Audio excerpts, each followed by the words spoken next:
Assalamualaikum warahmatullahi wabarakatuh.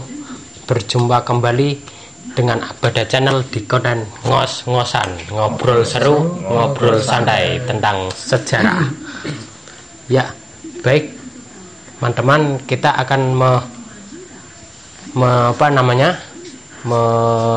membahas sejarah tentang apa ini enaknya. Mungkin ada usulan dari Mas Harsono. Ya, versi Badukan aja ya Mas ya. Tahu nggak Badukan itu apa? Iya, orang Jawa pasti tahu Mas. Sesuatu yang bisa diemplok. Emplok itu dimakan Mas kan ya. Ya. Enaknya nggak salah Mas. Badukan apa? Ya, yang desa-desa aja ya Mas ya. Yang mudah kita temui.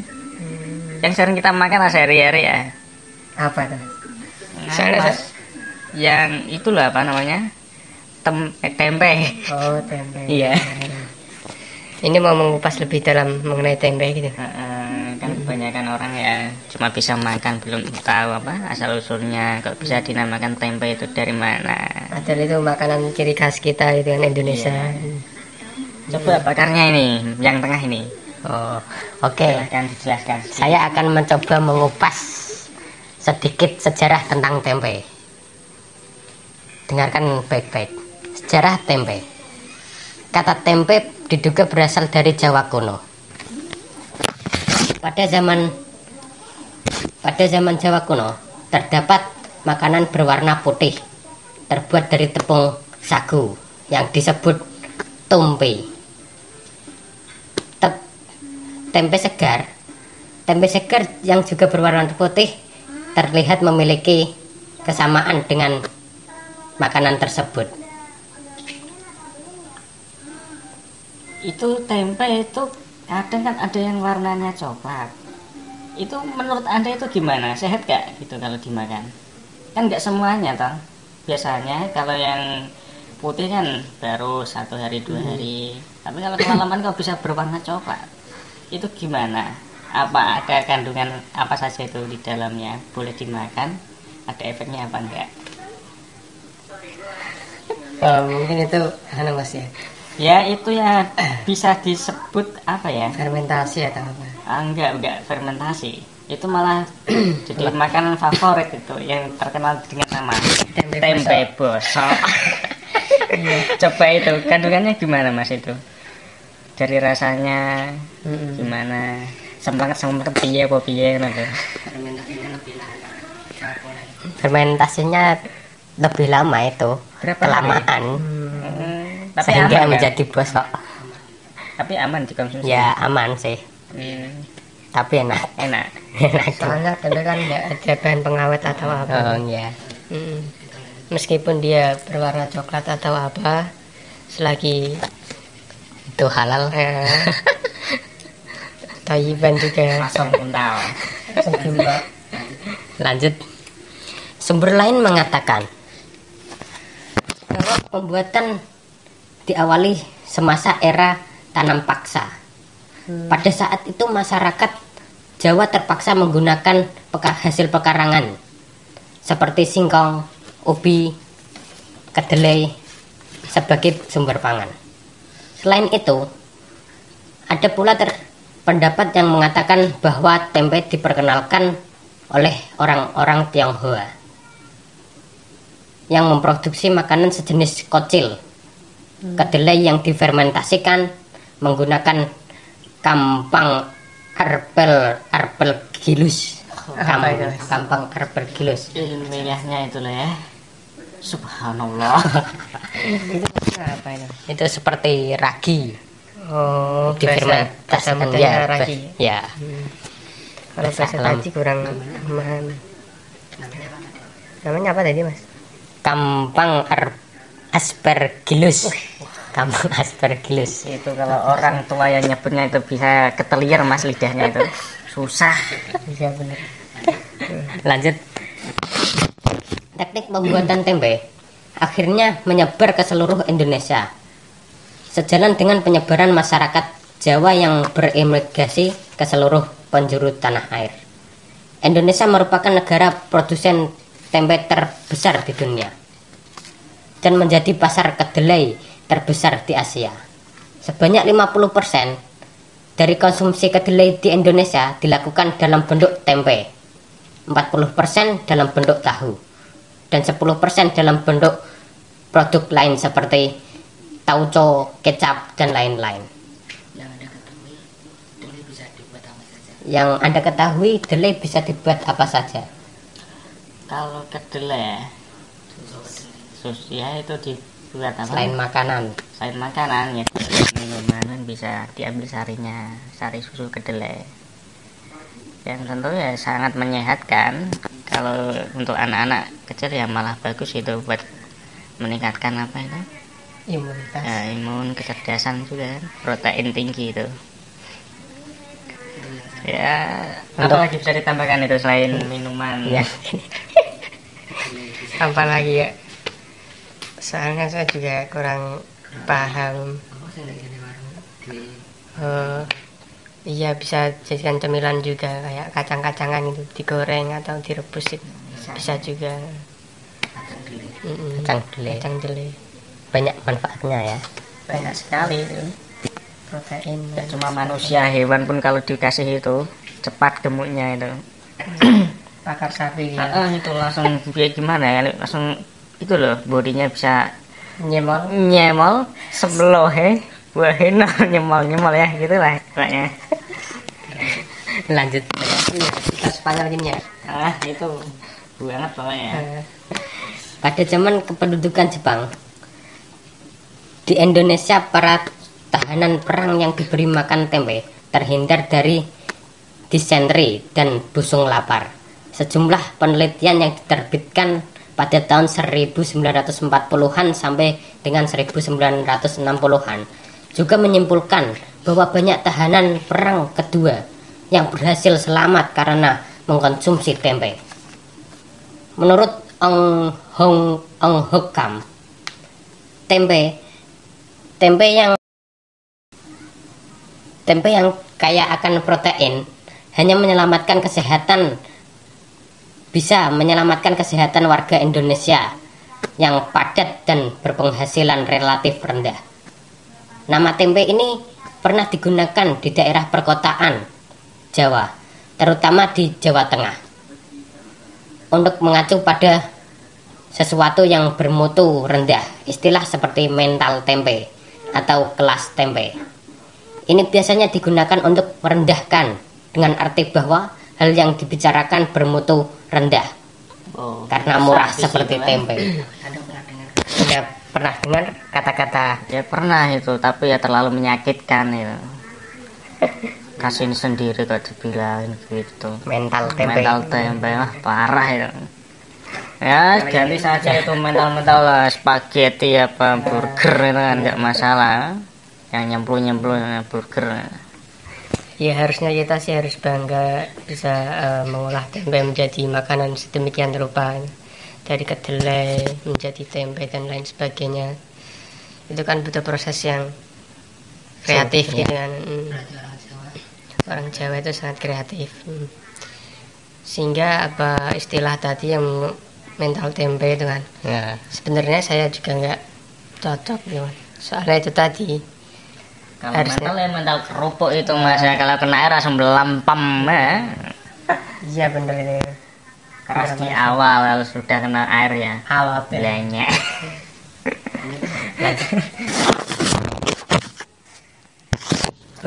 Bapak Insinyur Soekarno, Presiden Indonesia pertama, yang sering memperingatkan rakyat Indonesia dengan mengatakan jangan menjadi bangsa tempe, yang artinya jangan menjadi bangsa yang rendah.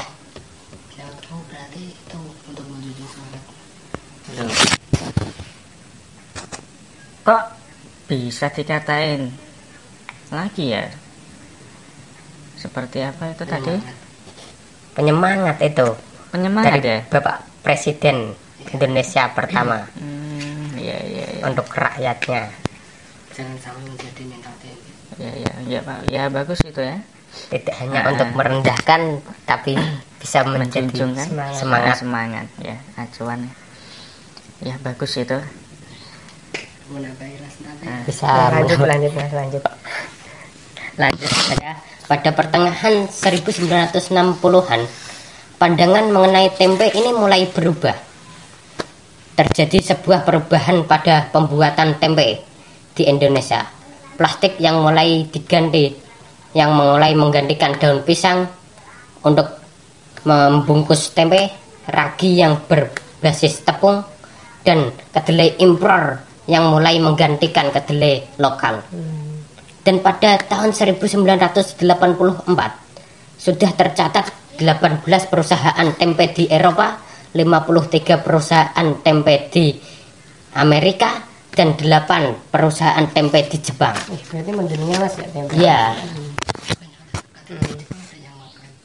Katanya di luar negeri sana ada yang mengklaim bahwasanya tempe itu makanan ciri khas mereka gitu. Emang ada seperti itu atau gimana? di mana itu mas? Katanya kalau nggak salah Jepang atau Malaysia gitu. Oh. Mungkin ada yang tahu dari teman-teman.